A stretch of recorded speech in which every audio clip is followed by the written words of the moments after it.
গপ্পপুর লোকালে আপনাদের স্বাগতম। গপ্পপুর লোকালের আজকের নিবেদন সুনীল গঙ্গোপাধ্যায়ের লেখা সহযাত্রী। সুনীল গঙ্গোপাধ্যায় জন্মগ্রহণ করেন 7ই সেপ্টেম্বর 1934 আর মৃত্যুবরণ করেন 23শে অক্টোবর 2012। 20 শতকের শেষ ভাগে সক্রিয় একজন বাঙালি সাহিত্যিক। মৃত্যু পরবর্তীত 4 দশক তিনি বাংলা সাহিত্যের অন্যতম পূর্ণধারা ব্যক্তিত্ব হিসাবে সারা বাংলায় জনগোষ্ঠীর কাছে ব্যাপক পরিচিত ছিলেন।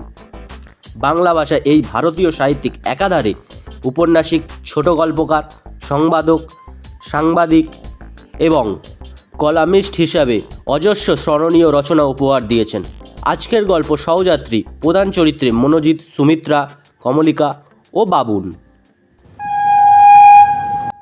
গন্তব্য স্টেশন গপ্পপুর, পরবর্তী স্টেশন গপ্পপুর।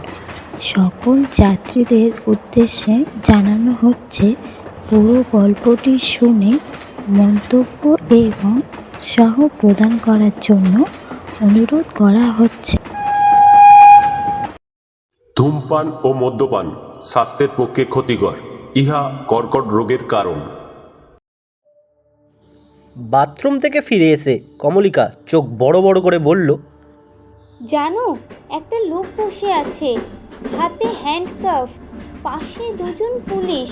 লোকটার চোখ দুটো দেখলেই ভয় করে। ট্রেনটা ব্রিজের ওপর দিয়ে যাচ্ছে বলে ঝমঝম করে শব্দ হচ্ছে। সুমিত্রা ভালো করে শুনতে পেল না মেয়ের কথা। জানলা থেকে মাথা সরিয়ে এনে জিজ্ঞাসা করল, কি বললি? কমলিকার মুখখানা এমনিতেই দেখে মনে হয় বিস্ময় মাখা।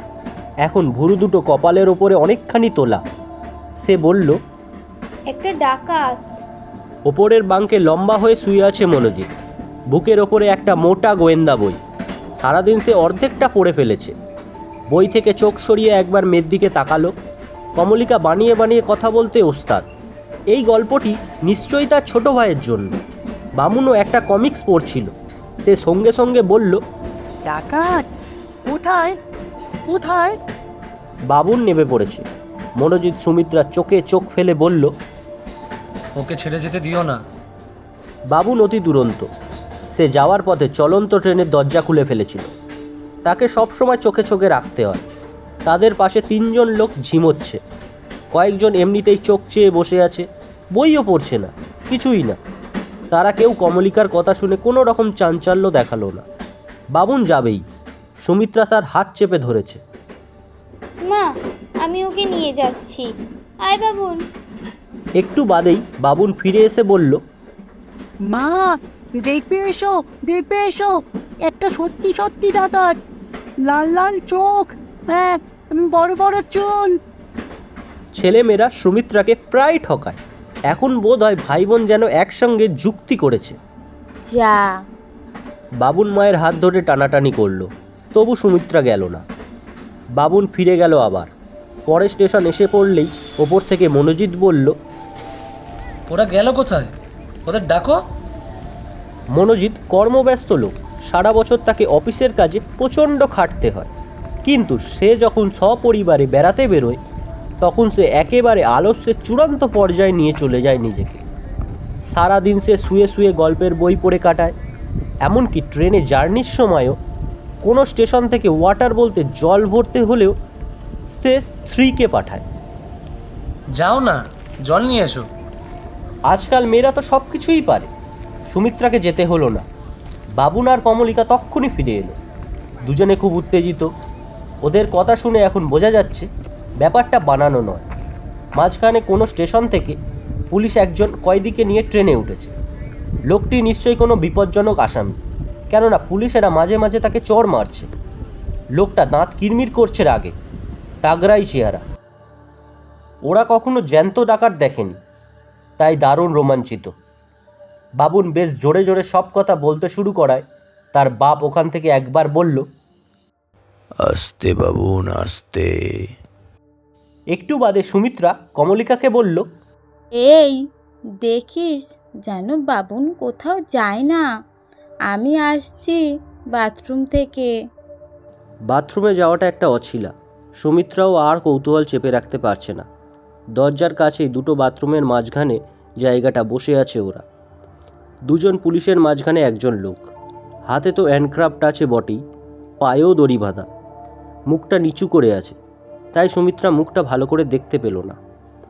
গায়ের জামাটা ছেঁড়া, মাথার চুলগুলো উস্কো খুস্কো, কপালের একপাশে খুব সম্ভবত রক্তের দাগ। কন্ডাক্টর গার্ডের চেয়ারটিতে বসে আছে একজন পুলিশ ইন্সপেক্টর। শুধু কনস্টেবল নয়, সঙ্গে অফিসারও আছে।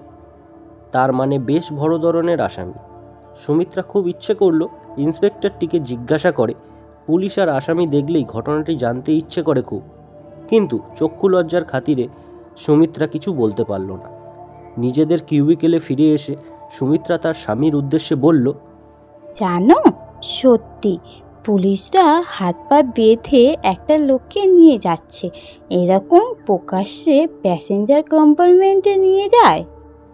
বই থেকে চোখ না সরিয়ে মনোজিৎ বলল, ও কার্লোস নামে এক আন্তর্জাতিক ভয়াবহ দস্যুর কীর্তিকাহিনী পড়ায় এমনই নিমগ্ন সে বাস্তবে ডাকাত সম্পর্কে কোনো আগ্রহী নেই। সুমিত্রা পাশে বসা দুজন লোক এবার উঠে গেল। কমলিকা আর বাবুনও ছুটে গেল আবার। প্রায় সঙ্গে সঙ্গেই কমলিকা ফিরে এসে বলল, মা জানো, লোকটা বাঙালি, পানি না বলে জল চাইলো। তুই বাবুনকে একলা রেখে এলি? সুমিত্রার ঠিক পাশে যে লম্বা রোগামতো লোকটি বসেছিল এতক্ষণ, সেও বাঙালি। তাকে পছন্দ হয়নি সুমিত্রার। সে কমলিকার দিকে বারবার বিশ্রীভাবে তাকাচ্ছিল। 15য় পা দিচ্ছে কমলিকা। এই বয়সে মেয়েদের নিয়ে সব সময় সাবধানে থাকতে হয়। বয়সের তুলনায় কমলিকা এখনও বেশ ছেলে মানুষ হয়ে রয়েছে। লম্বা লোকটা দু একবার ভাব জমানোর চেষ্টা করেছিল। সুমিত্রা পাত্তা দেয়নি। লোকটিকে দেখলে কোনো কোম্পানির সেলসম্যান বলে মনে হয়। সেই লম্বা লোকটি আগে ফিরে এলো। সোজা সুমিত্রার চোখের দিকে তাকিয়ে খুব পরিচিতর মতো ভঙ্গিতে বলল, ওই লোকটা তো অর্ধেন্দু দাশগুপ্ত, সেই বঙ্কা বেটা ধরা পড়েছে এতদিনে। সুমিত্রার বুকের মধ্যে ধকধক করে উঠল। নামটা খুব চেনা লাগছে। কে অর্ধেন্দু দাশগুপ্ত? কি করেছিল সে? নামটা কার মুখে শুনেছে? সুমিত্রা আবার চোখ তুলে দেখল লম্বা লোকটি সোজা তার দিকে চেয়ে আছে। কোনো দ্বিধা নেই। সে ধরেই নিয়েছে যে সুমিত্রা এখন তার সাথে কথা বলতে কোনো আপত্তি করবে না। আমি দেখেই চিনেছি, কাগজে 2-3 বার ছবি বেরিয়েছিল। ইন্সপেক্টরটা ওখানে বসে আছে, সে তো লালবাজার থেকে এসেছে, তাকে জিজ্ঞাসা করলো। সুমিত্রা জিজ্ঞেস না করে পারল না, কে অর্ধেন্দু দাশগুপ্ত? কাগজে পড়েননি?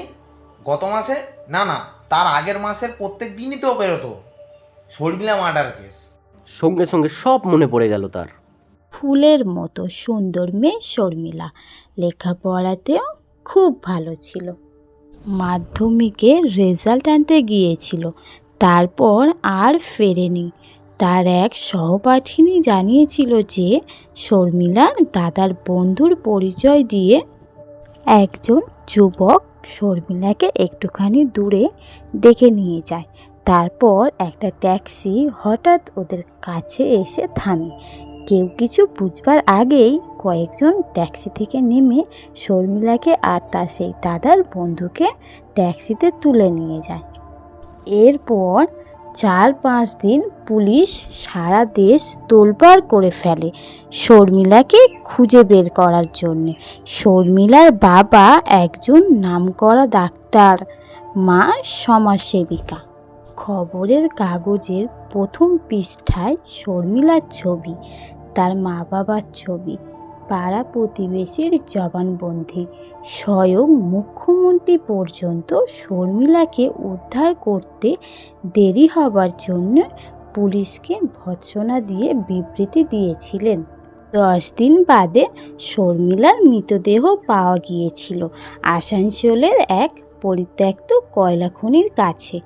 জীবিত শর্মিলাকে খুঁজে বার করতে ব্যর্থ হলেও পুলিশ এরপর কয়েকদিনের মধ্যেই চটপট গ্রেপ্তার করে ফেলল 3 জনকে। তাদের মধ্যে একজন স্বীকার করে ফেলল সব অপরাধ। 4 বন্ধু মিলে অসৎ উদ্দেশ্যে অপহরণ করেছিল শর্মিলাকে। পুরুলিয়ার এক বাগান বাড়িতে লুকিয়ে রেখেছিল কয়েকদিন। প্রায় সব সময় মুখ বেঁধে রেখেছিল শর্মিলার। ওরা সবাই মিলে যত রকমভাবে অত্যাচার করেছিল শর্মিলার উপরে, তার গড়গড়ে বিবরণ বেরিয়েছিল সব সংবাদপত্রে। আসামি 3 জনের নাম পন্টু, পরেশ আর গজা। তারা 3 জনেই বলেছিল যে তাদের সর্দারের নাম অর্ধেন্দু। ওদের কারোরই ইচ্ছে ছিল না শর্মিলাকে খুন করার। সে কাজটা অর্ধেন্দু ওরফে বঙ্গা একাই করেছে। অর্ধেন্দুকে ধরতে পারেনি পুলিশ, কিন্তু তার একটা ছবি জোগাড় করে ছাপিয়ে দিয়েছিল কাগজে। সেই সময় অর্ধেন্দুর নাম ঘুরতো সবার মুখে মুখে। অর্ধেন্দুটাকে ধরতে পারলে ময়দানে সবার সামনে দাঁড় করিয়ে প্রকাশ্যে ওর গায়ে চিরে চিরে নুন ছিটিয়ে দেওয়া উচিত। মাত্র 2 মাস আগের ঘটনা, অথচ নামটা শুনে প্রথমেই চিনতে পারেনি সুমিত্রা। শর্মিলা মেয়েটা ছিল প্রায় কমলিকার বয়সী, কোনো দোষ করেনি মেয়েটা। তবুও বিভৎসভাবে তার জীবন শেষ হয়ে গেল কয়েকটা নরপশুর জন্য। শর্মিলা নয়, কমলিকার জন্যই বেশি চিন্তা হচ্ছিল সুমিত্রার। মেয়ে বড় হচ্ছে, 2 দিন বাদে সে স্কুল ছেড়ে কলেজ যাবে। একা একাই চলাফেরা করতে হবে তাকে। হঠাৎ যদি এরকম কিছু হয়ে যায়। সেই সময় মনোজিৎকে এই আশঙ্কা প্রকাশ করায় মনোজিৎ হেসেই উড়িয়ে দিয়েছিল। ওই রকম একাত্তা ঘটনা নিয়ে কাগজের লোকেরা ঢাক পেটায়, সেই সুমিত্রার মতো মায়েরা ভয়ে কাঁপে। ইউরোপ আমেরিকাতে কত ভায়োলেন্স হয়, ওইসব ভাবতে গেলে বাঁচা যাবে না। লম্বা লোকটা বলল, এবার লোকে যদি বঙ্কাকে চিনতে পারে, বুঝলেন, ওকে একেবারে ছিঁড়ে কুটকুটি করে ফেলবে। পুলিশ কিছুতেই আটকাতে পারবে না। প্লিজ, বাচ্চাদের সামনে, আমার ছেলে মেয়েদের সামনে এসব কিছু বলবেন না। ওরা জানে না, জানবার দরকার নেই। বাবুনের বয়স 11, এখন সে শুধু খবরের কাগজের খেলা খবরটা উল্টে দেখে। কমলিকাও এখনও পর্যন্ত খবরের কাগজ পড়ার অভ্যাস করেনি, মাঝে মাঝে সিনেমার পাতাটা দেখে। সুমিত্রাই মাঝে মাঝে বলছে, এত বড় হলি এখনো খবরের কাগজ পড়তে শিখলি না? না শিখলেই বা ক্ষতি কি? খবরের কাগজ পড়া একটা বাজে নেশা ছাড়া তো আবার কি? শর্মিলা হত্যা কাহিনী অবশ্য কমলিকা জানে, সব বাড়িতে তখন ওই নিয়েই আলোচনা হতো। কিন্তু অর্ধেন্দু দাশগুপ্তর নামটা কি আর মনে আছে কমলিকার? লম্বা লোকটা আপন মনে বলল, এবার পুলিশকে কেউ বিশ্বাস করে না, ওরাই বা কি করবে? কোনো পার্টির দাদা ফোন করে বলবে, ও আমার লোক, ওকে ছেড়ে দাও, ব্যাস অমনি ছাড়া পেয়ে যাবে। এই জন্য তো পাবলিক আজকাল চোর ডাকাত ধরতে পারলেই পেয়ে দিয়ে শেষ করে দেয়। ধপাস করে একটা বই পড়ল ওপর থেকে। মনোজিৎ মাঝে মাঝে ঘুমিয়ে পড়ে, হাত থেকে বই খসে যায়।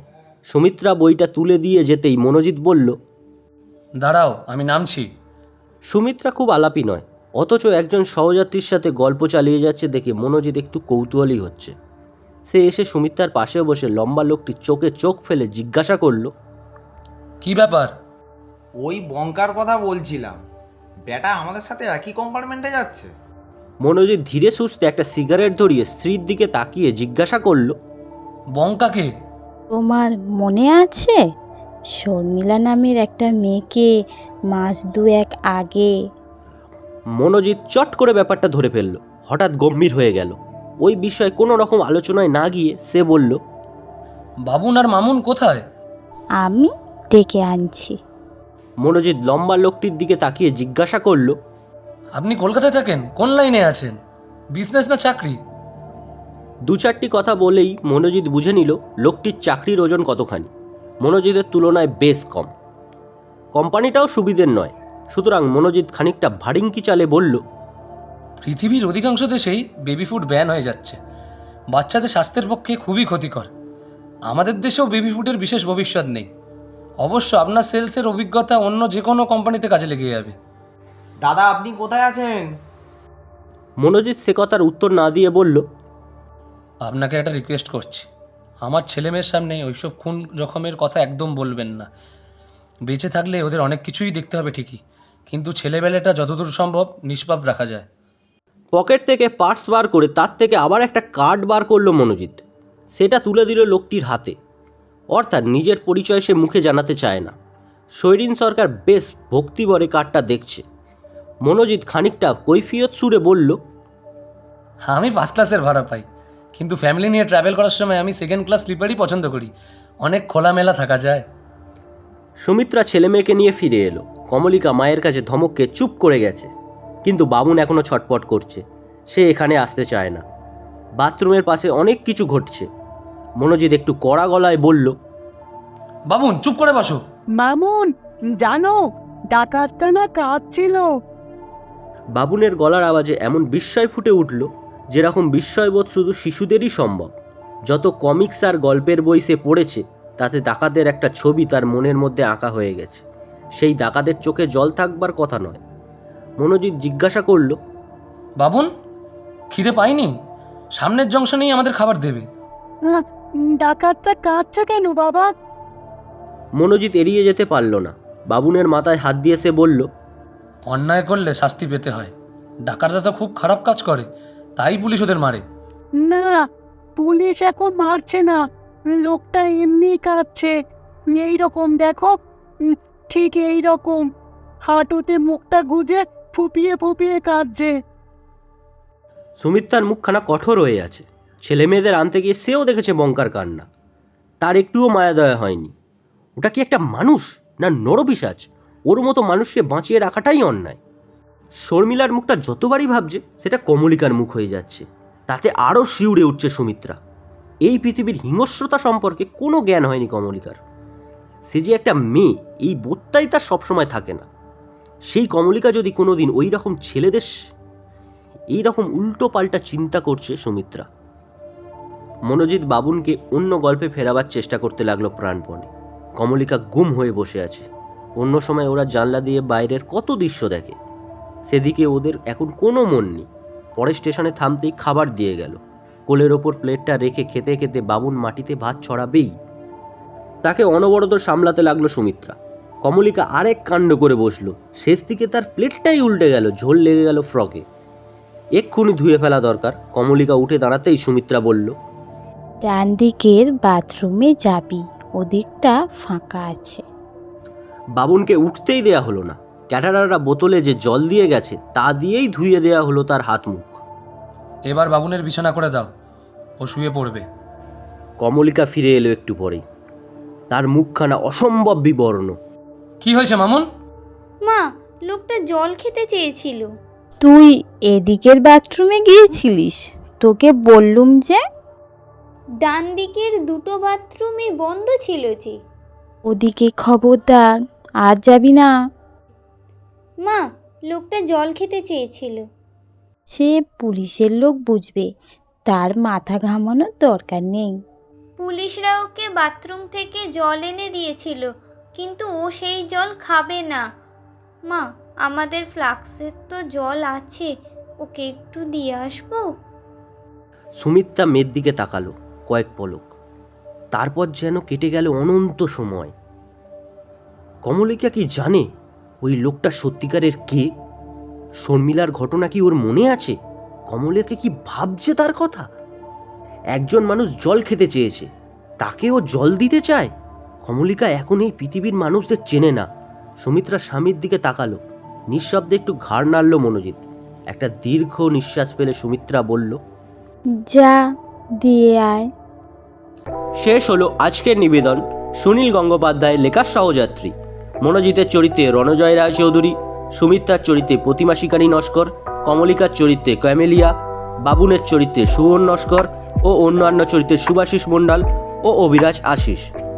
গল্প পাঠে নাট্যারূপ ও সমগ্র পরিচালনায় আমি পলরব, ধ্বনি পরিকল্পনা ও পোস্টার ডিজাইন রিতম পল।